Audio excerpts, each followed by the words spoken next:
Awesome. Great. I'm so excited because today we are speaking with Josh. I don't know how to say your last name. Oh, Shelov? Shelov, like Shelov?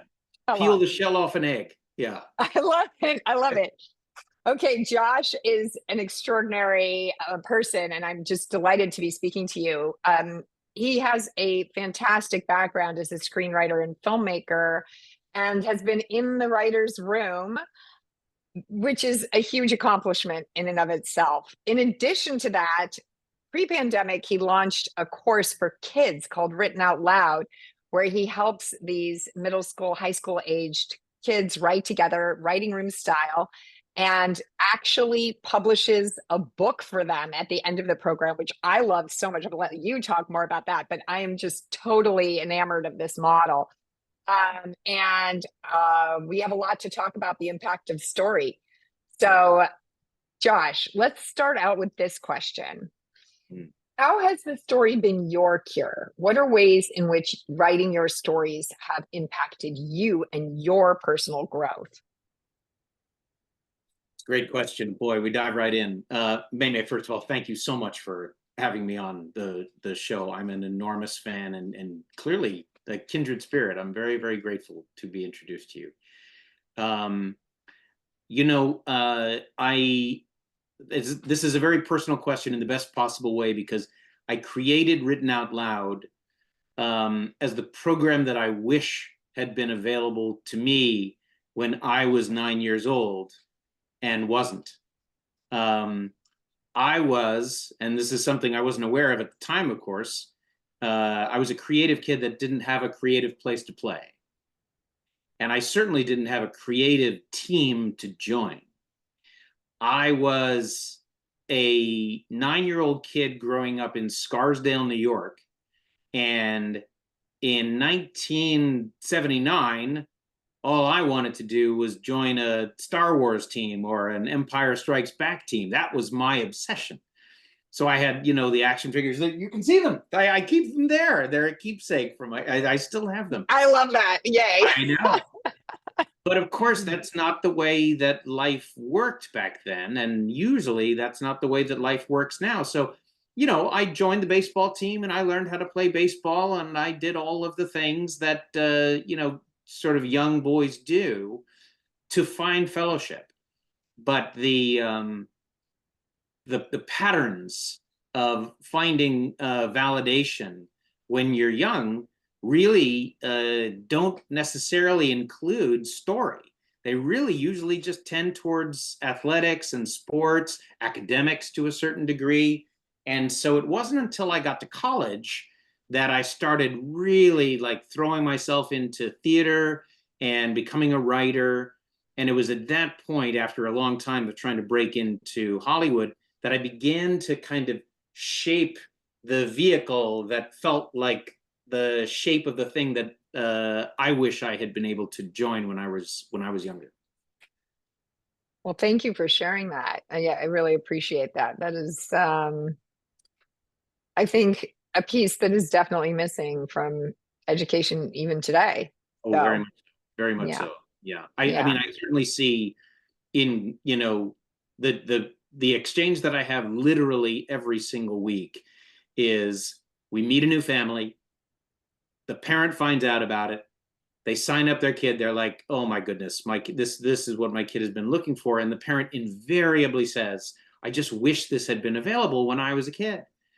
And so I think we are not just gratifying a lot of kids and really inspiring a lot of kids, but we're seeing it through the parent's eyes in a way that the parent is so grateful for as well. So tell us how your program works for your kids. Yeah. So it is essentially in the simplest possible form. It is a Hollywood writer's room for kids. So I was very lucky. I was able to break into Hollywood as a screenwriter. I wrote several movies, including a little Elijah Wood film called Green Street Hooligans, which was an independent film in the early 2000s. And we were lucky. We got Elijah right after The Lord of the Rings. And so the film got made. My entire life changed.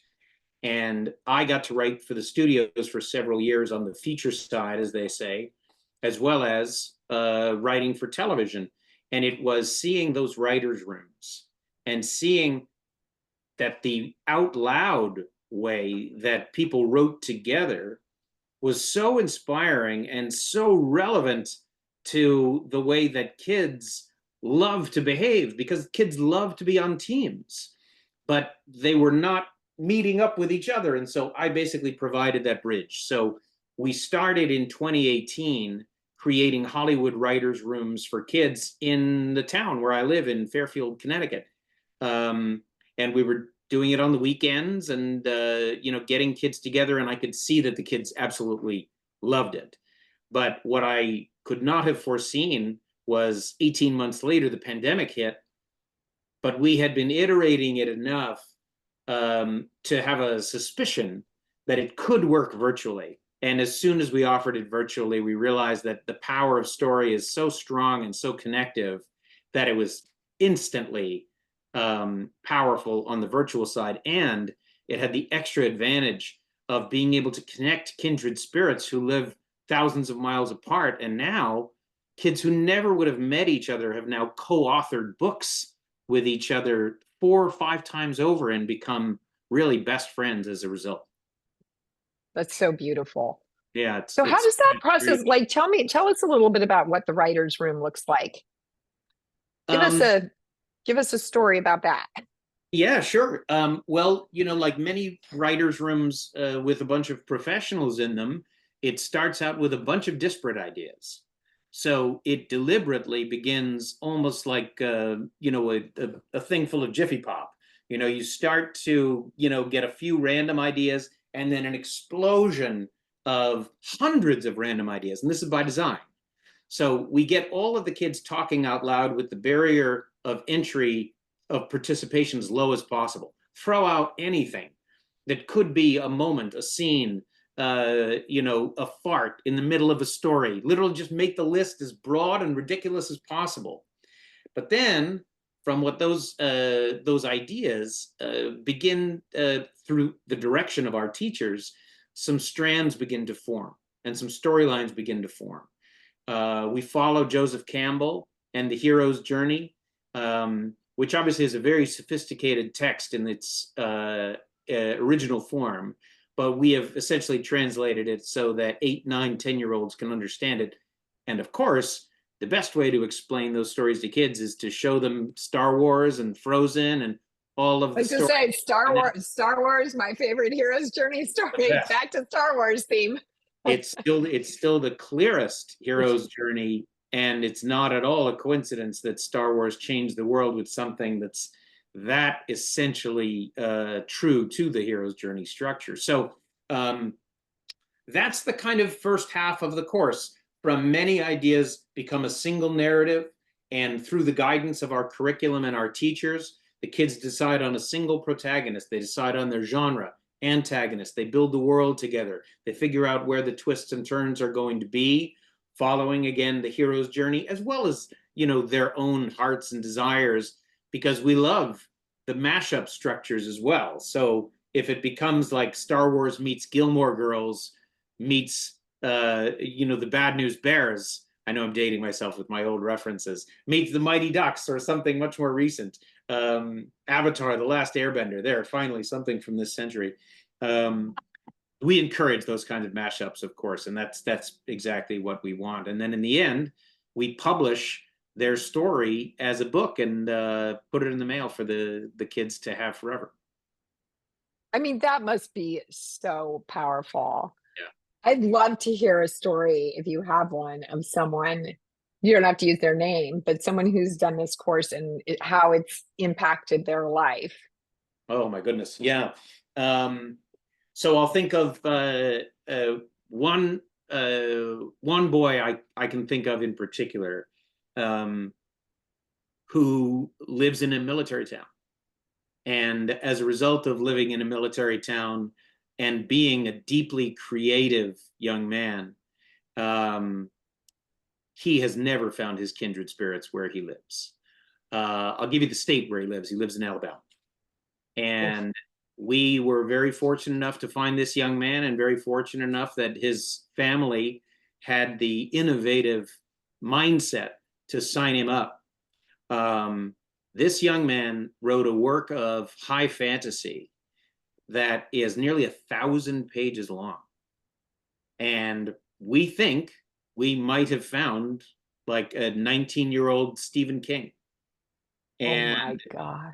this is a kid who goes to school every day and sits quietly and has nowhere near his kindred spirits, but he found them at Written Out Loud.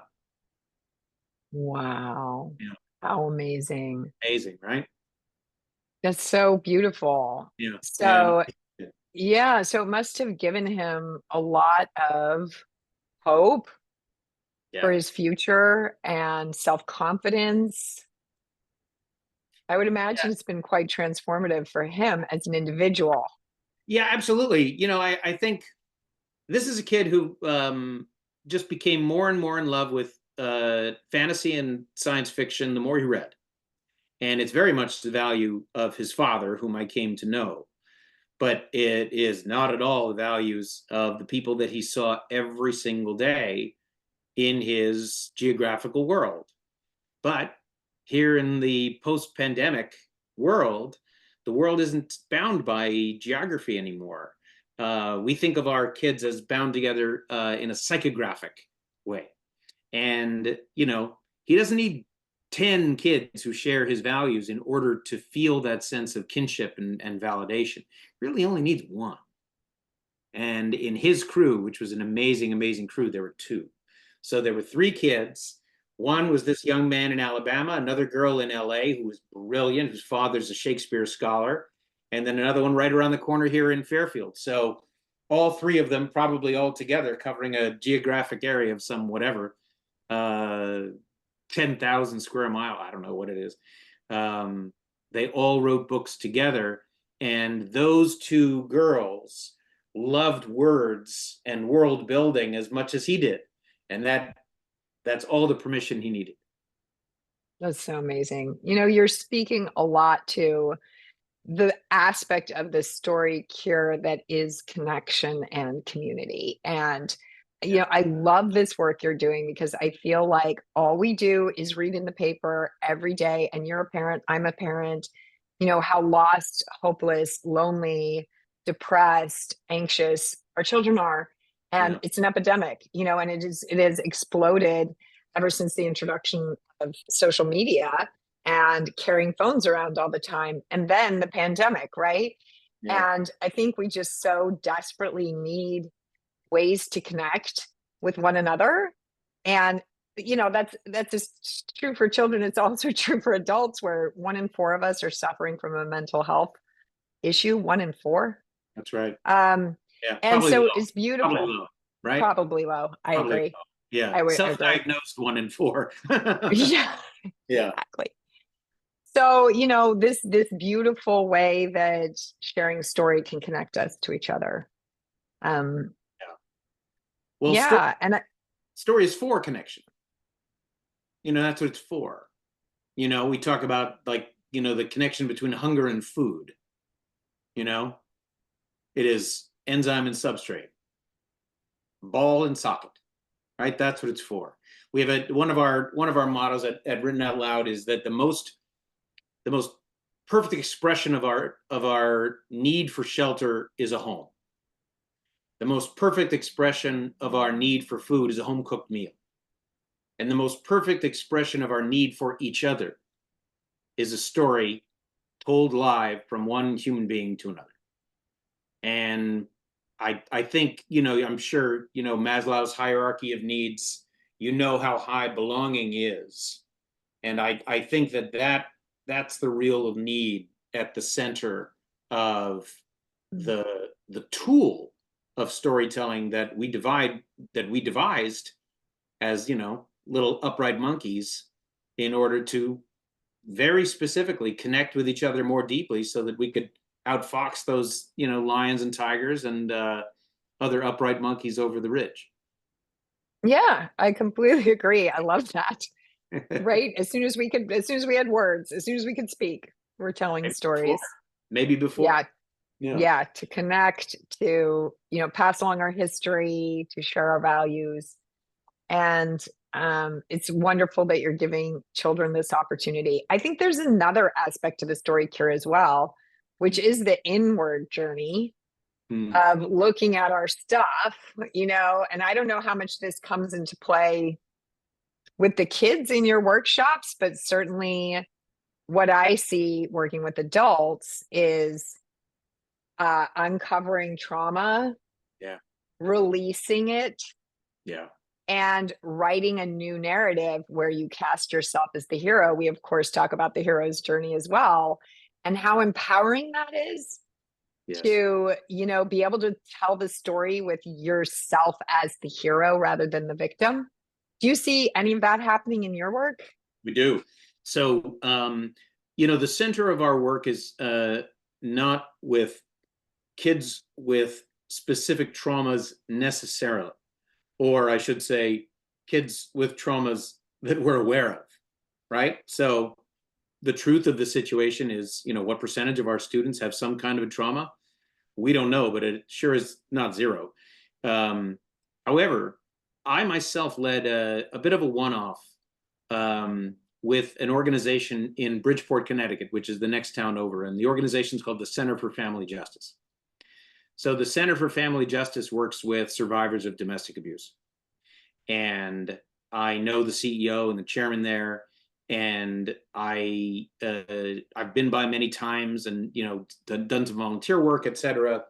Most of the clients are women, but many of them bring their children. And there were about a dozen kids that I would see regularly.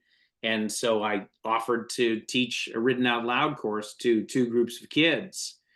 And the way in which they talk about their trauma, and to be clear, I'm not a psychologist. And so many of the experiences that I heard stood on the shoulders of the extraordinary professionals and therapists and psychologists and psychiatrists at the Center for Family Justice. But since I was working with these kids who had done this trauma work, and here they were creating their stories together, it was so clear that the way that they spoke about their trauma, externalizing it as something that was not endemic to who they were, but something that had happened to them, and then seeing the way that they wove it into their original stories, it was amazing. And I might add, by the way, that both of the books that these kids wrote were hilarious. Just they were such releases. They weren't like heavy stories of trauma, but they were very frequently about, kids in this adventure who just like cut loose after sort of expressing the fact that they were traumatized kids. And then, dragons and rocket ships and time travel. So to see a bit of that firsthand. Fantastic. Yeah, it was great. It was Oh, inspiring on every level, and they were all published authors today. oh my gosh. How Yeah, amazing. yeah, How empowering. yeah. That is really phenomenal. Yeah, Beautiful. Thank you. no, not at all. And I feel like this is where, you know, the cure aspect of what we do is it's like this enormous amount of potential energy, just from my experience. So this is a world that you know very well, and the way in which story is a cure is part of your day to day, in which it's a sliver of what we do.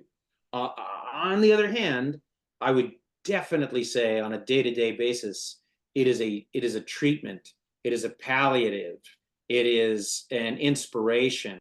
Um, just because and this is maybe somewhat semantic, but I think that the population that we tend to work with, um, they again they don't walk in necessarily traumatized or stricken with anything. Are they being cured though, in a way? Kind of. I don't think that cure applies specifically, but that's my lens. Like I it feels like an extremely it's the right word to use when you're talking about what the power of story can be. I work with what I think are largely healthy kids, albeit kids who are dealing with the same kind of deep loneliness and despair that is getting worse and worse in recent years because of all the reasons you cited.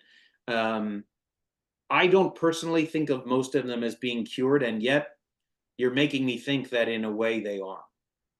Well, I think there's two aspects. I appreciate your thoughtfulness, and I do not recommend this as a formal psychological treatment cure. And I want to be very clear on that. You know, all the disclaimers, if you really are struggling with a mental health issue, you need to see a professional. You know, Yeah. writing your story is not going to help that much. It's a piece of a larger program. But I was thinking also, you know, of every single kid, you're talking about the community, right? So there's the two, for me, it's a twofold path, which is one is the inward journey, kind of reflecting on yourself, learning about yourself, understanding yourself better. You know, who am I? What makes me tick? That happens while you're writing, no matter what. It just does, right? Yeah. I mean, it's a part of the process. And then there's the story cure aspect where I see it bringing us together in community. Yes. Because I share this Mr. Rogers quote in my TED talk, which is there isn't anyone you can't learn to love once you know their story. Yeah. And, you know, I just really find that to be true. You know, you start out with people who are total strangers, and within 2 hours together, they're best friends because they're sharing their stories. Yeah. And so I think, you know, whether or not your kids are coming specifically for that reason, they are getting the connection. And that can be the most powerful part of the story cure, especially at that age when you're all about belonging, identity, in group, out group, right? I mean, somebody who's in the out group and outcast in their middle school or high school, and then they come to your workshop, your written out loud course, and they're understood and seen and celebrated. That's everyone. That's our entire community. Our entire community is out-group kids who have created their own in-group with each other. And you were telling me that they keep all the time after the course finishes.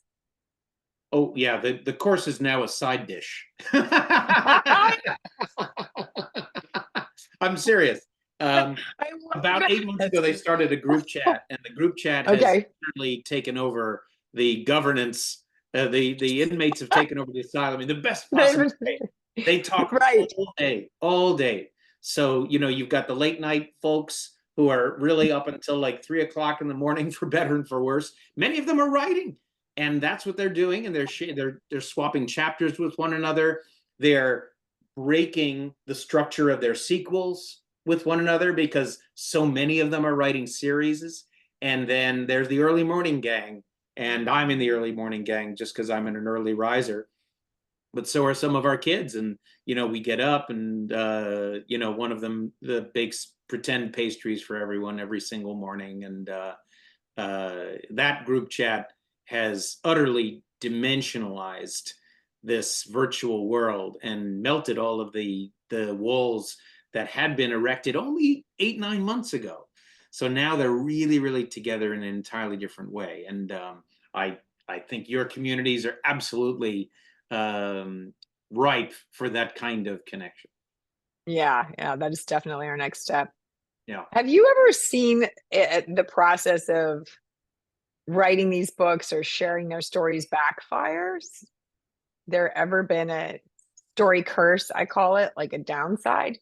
Ooh, what's a story curse? Define the story curse for me. That's interesting. Well, I mean, in my TED talk, I define it as people using stories to sow division and hatred in a way that is very prevalent these days online with, for example, completely fake news, fake Yeah. videos, using AI, right? So you can even Right. use someone's entire likeness. I could put you in a completely different setting and have you saying different words, right? And I know you and I trust you, so that has particularly profound impact. Yeah. Or it could be on a more like less of a societal global scale. It could just be a personal level.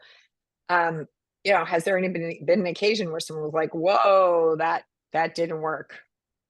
Yeah, I'll give you the example that comes to mind. So, first of all, let me say, just as a general matter, um, that all of Written Out Loud is live. Everyone's camera is on, and they are interacting with one another live every moment of every day. Well, not every moment of every day, but the course is not a series of like videos that are being screened. Nothing against, courses that teach with a series of videos, but in your own work, the importance of that simultaneous give and take, the simultaneous creation and listening that are almost indistinguishable from each other when it's really working. And so that really lessens the ability of people to be cruel to one another or thoughtless with one another. Now, there is a phenomenon that is fortunately on the funny side, and we run in this all the time. And so you got 6 kids together who are creating a single story. What happens all the time, and you see this with adults as well, is a story boss emerges. So a story boss is someone who, and we say this with love and kindness, they simply see the story that's in their own head so vividly that when the other kids start to toss out ideas, the story boss says, no, you're wrong. Right? So they say, no, no, no, no, no, that's not the way it is. And most kids, of course, crumple when they hear that their idea is wrong. And so the story boss takes over. But now we are very expert at poking the pin inside the story boss and saying, no, no, no. As a matter of fact, they're not wrong. You just see your story so vividly that you're not seeing the other possibilities. But in fact, the way that the story is going to be created, story boss, is going to be collaboratively. So take a moment, story boss. We're going to build this up for a second. We'll invite you back in a moment. That's a very, very common process. That I love that. Thank you for sharing that. That is so fantastic. Oh, for sure that's going to happen. But you always have a facilitator who's there to guide things in the right direction. Yes, exactly. Right. Yeah. I mean, pretty much everyone bad in history was basically a story boss, more or less. Here's the way things are. I love it. Yeah, here's the way no, that's not the story. I might have seen that in politics recently. Possibly, yes. But we won't go down that road. I know. Okay, if you have 5 more minutes, I'd love to jump into some rapid fire questions. You don't have to answer them quickly. Don't worry about that. But it's just like trying to distill some of what you're all about. So tell me in one sentence, if possible, it can be a motto or a mantra, something you have learned from your story. My own story. Wow. The older I get, the more I'm happy to recognize my dad. Yeah. Oh, you just made my heart melt. Come on. Tell us a tiny bit about that. I'd love to hear more. So my dad is what my people call a mensch, which is just a very, very heart forward guy. He is a pediatrician and he's been the chairman of pediatrics at a couple of different hospitals. But before that, he was a doc. He would see people and put cold stethoscopes against kids' backs and take their temperatures and all of that. And he was a wonderful doctor. But at heart, he was a teacher. And so I would go to the hospital on occasion and I would watch him either be a part of grand rounds or leading grand rounds. And that is when he was at his best, when he was a teacher. And after a little while, as a filmmaker, I would make the videos, for his department, send fundraising videos out, I'd interview him and all of that, put together those little short video clips. And whenever I got the opportunity to speak to his mentees, they were so overwhelmed with gratitude towards my dad. So I did not set out to become a teacher. I set out really to become a filmmaker. I wanted to be Quentin Tarantino when I started. But there was something that I discovered in this storytelling that I recognized as something that could be of benefit to others. And so that has now become the center of my life. That's a beautiful story right there. It really does bring tears to my eyes. How beautiful, how lovely. He's a good man. Thanks for sharing that. Yeah. Tell me something that is bringing you joy in your life right now. I have a lot of it, you can tell, right? Yeah. Um, well, the easy answer is the one that I've already given, which is that these we call them storytellers. That's what we call our students. Um, I'm not building written out loud anymore. They are building it, and I'm watching what they build in a way that is supportive of it. And I don't have to um, do as much governance as much as I now have the delight of really just sort of leaning back into observation. I'm learning a lot, and the power of story and storytelling, it just continues to gain. I had a hunch that it was going to be a thing, and it has exceeded my expectations. It genuinely has.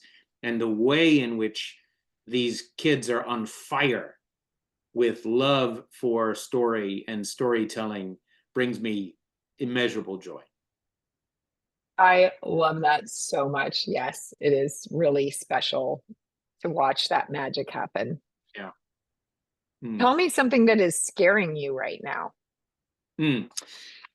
So I'm a business owner now, and uh, what's a challenge for me is that I have to tell a story with numbers, and I've just never been that adept at it, right? And I have some friends who are very adept at it. I'm sure that you are very adept at it, and maybe have some I'm friends who not. I am you're a not at story all. person. I'm 100% in your camp, Josh. Okay.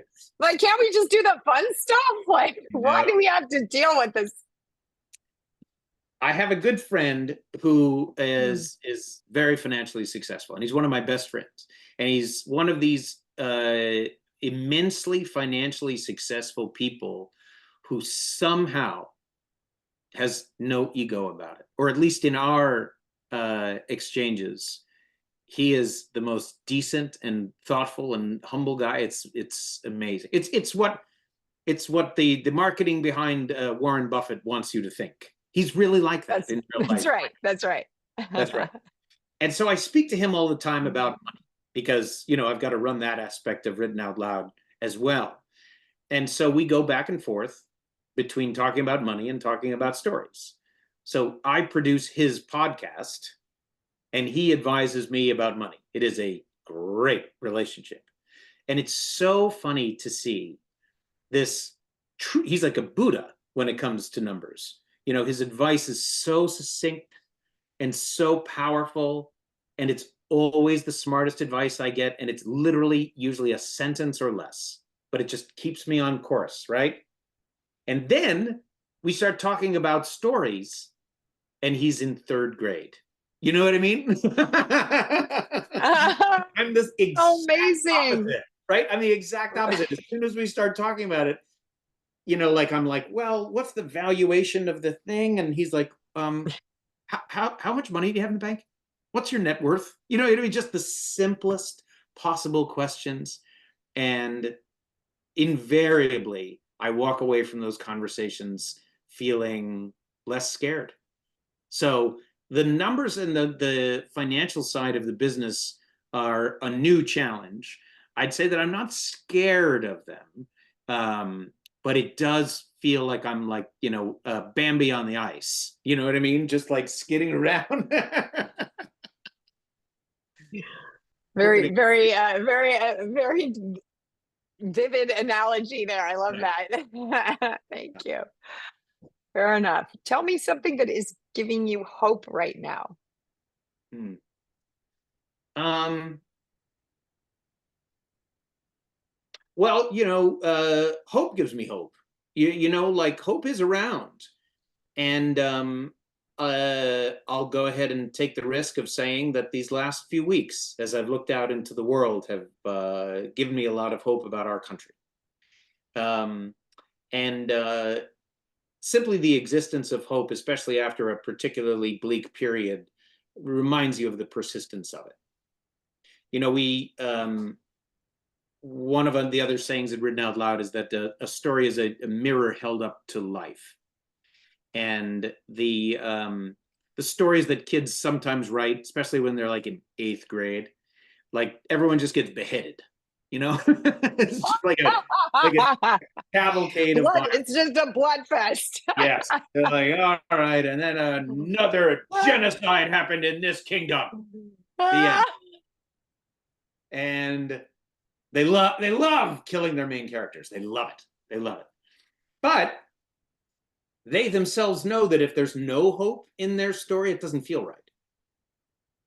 So the value of hope in storytelling is eternal. And a good story is going to have some ray of hope in it. Otherwise, you've built it wrong. And then by the transitive property, if it's a mirror held up to life, then maybe we've got some hope in our darkest times. Yeah. Hope always shines through, right? Always in some way. Eventually, yeah. I've got on my wrist, you ever mess around with the Stoics, Ryan Holiday or Marcus Aurelius? I read Marcus Aurelius. Yeah, I read Marcus Marcus Aurelius. Yeah, loved it. So the thing on my wrist is the obstacle is the way. Have you heard that saying? Yes. Yeah. So the hope is there. It's just sometimes embedded under a bunch of layers. Another effing growth opportunity, my mentor used to say. That's right. That's right. Thank you. Thank you, life, for another effing growth opportunity. Let me just pick myself off the sidewalk again. So tell me your advice for people who are looking for the story cure in their lives. Let's say they haven't gotten started yet. Begin. The creative act is very hard. Beginning, I think, is even harder than ending, and ending is hard. Big believer in Julia Cameron. The morning pages. Yeah. I myself am a morning fella. If you're not aware of The Artist's Way and Julia Cameron, I'm not going to improve upon writing some handwritten pages in a good old-fashioned notebook using a pen or a pencil. First thing in the morning. Tennessee Williams calls mornings the time of greatest hope. I agree. Back to our hope thing. The actual practice of writing is far, far more important than the quality of writing, which is, as they say, a saboteur, right? That's one of those things that can trick you out of ever beginning. Just do it. And not easy. It's not easy at all. But if you simply do it and lower your standard of quality to 0, you'll love it. So true. I was just speaking to a course participant in our upcoming fall cohort. So he has started watching the videos. We haven't started our live workshops yet, but we had a little chat about it, how it was going.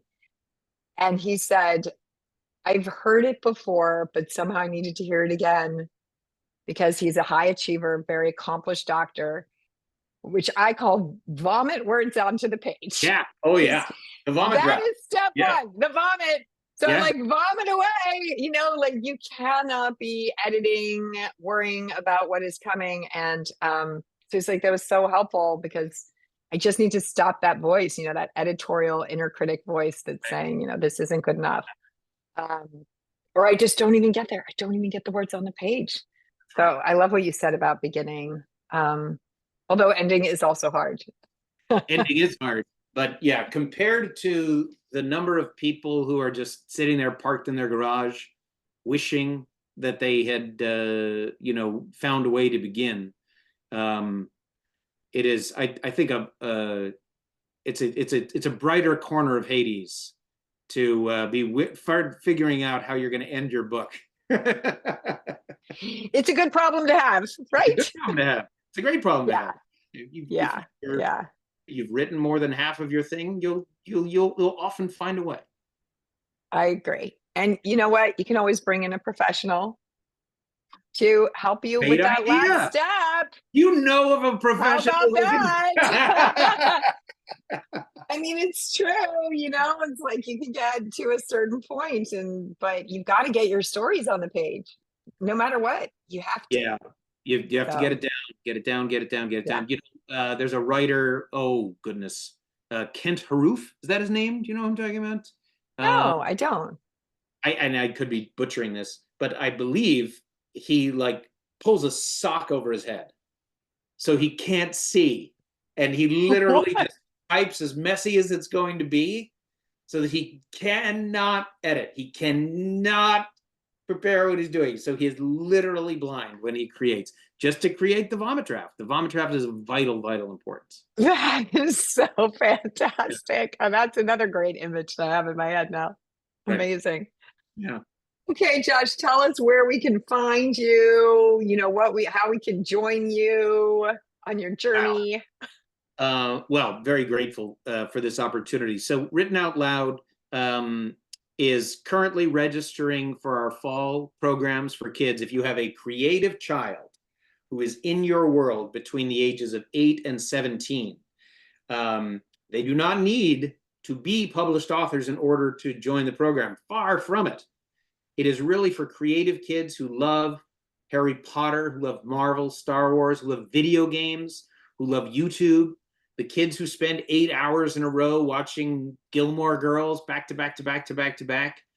Those kids bring their story ideas into Written Out Loud. They connect with their kindred spirits. That's what we do, is introduce them with their kindred spirits, and together they're writing books. So our fall programs begin on September 23rd. Hopefully you're hearing this podcast in such a way that allows you to take advantage of our fall programs. If you're hearing this late, we have programs starting 3 times a year, Okay. January and June as well. So this message will not be outdated. We will continue to offer our programs, and we would love you to go to writtenoutloud.org.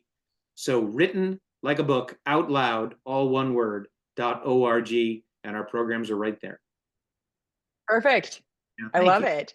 Yeah. It's also on the poster behind your head. You can see it right That's there right. when you move your Yeah, head. exactly. Written out loud. Yeah, I was wondering if are we seeing, are we on YouTube, or are we just doing audio? So now I know. It'll be no. This is definitely video. Good. That's what I've been told. I'm following the instructions, Josh, that are presented to me by people who know way more about this, which is the younger generation who I love and adore. I'm a Gen Xer, and I'm all about getting that Gen Z energy and saying, Yeah. how do we do this, guys? So Right. they're like, you gotta have video. You gotta have video. So we'll do the audio as well, but we'll do the video up on YouTube, and we'll do a bunch of shorts. So we also take this longer form chat. Oh, little clips. Nice. We make like little clips that can be put up on YouTube shorts as well as on Instagram reels. So, it's like hit them where you can, get them where you can. So it's going off in every possible direction. Yeah. So this will be great. I'm so excited. All right. Well, thank you a million times over for this amazing conversation, Josh. I am beyond thankful and grateful for the conversation, and just to meet you. I am so grateful to meet such a kindred spirit, and I want to take your course. I recommend that any adult out there with a book to write, absolutely get in touch with MeiMei. This has been just such a warm and illuminating conversation. I appreciate it very, very much. Thank you. Thank you. All right. I'm going to stop the recording.